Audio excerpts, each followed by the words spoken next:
and welcome to Mission Alive. I used to love to sing when I was young. My mother always sang around the house. She'd turn on the radio and sing with the people who sang, or she'd turn off the radio and sing the old songs that she loved. I learnt many songs from her. And I've kept that love for singing. So that when I went to Millen Bay, and at each school there had to be a music teacher, singing teacher, I was the one. I never had music lessons in my life. I had a chance one, but instead of that, I picked a bicycle for my birthday present instead of piano lessons. So I missed out on being musical. But I remember when we were in the Trobes, we won the singing competition one year. In the Trobes, there were a number of schools. It's a small island, but many, many people. So there were several schools, Catholic, United Church, government. And on the islands around about, there was always a school, mainly a government school. And so once a year, everybody would come together to Lasuya, the main station, and we'd have a singing competition one day and a sports competition the next day. So when I came, I taught them something the first year. We didn't win anything. Father Doody said because it was too slow.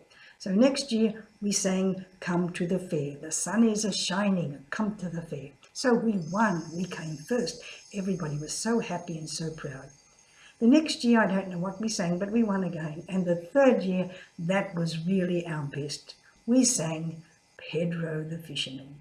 Pedro the Fisherman is the story of a young man, Pedro, who was a fisherman, didn't have much chance of making money fishing, so he sailed off to get a job somewhere else, to buy a cook, a pot, and a wedding dress, because he had a young woman on the island whom he wanted to marry.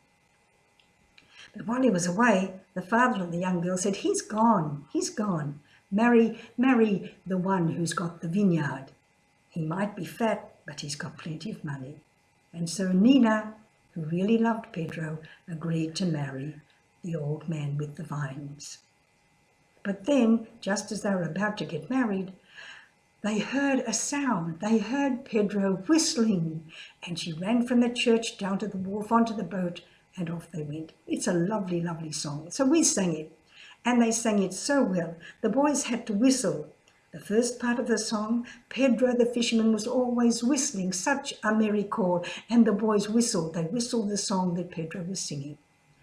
Oh, they were good. I was so proud of them.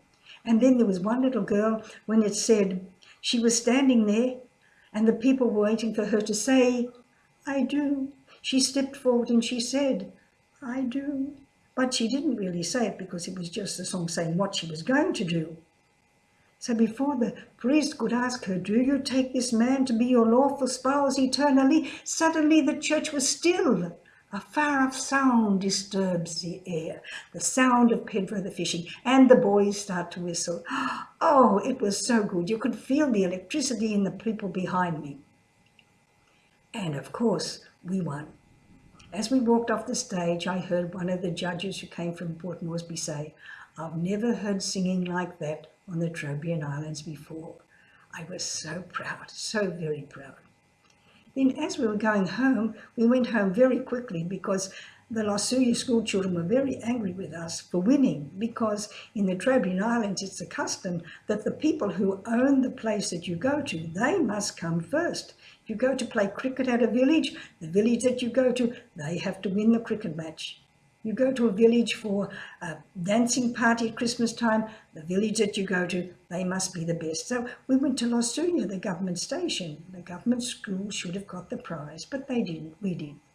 But as we were going home, one of the boys said to me, "Sister, when you're conducting, your hands were shaking, were moving." I said, "Yes, of course they were. I was moving to conduct, to let you know when to come in and when to go down." He said, "No, sister, not like that, like this. Your hands were really shaking." Yes, my hands were really shaking, because whenever I conducted, I was very, very frightened, very, very nervous.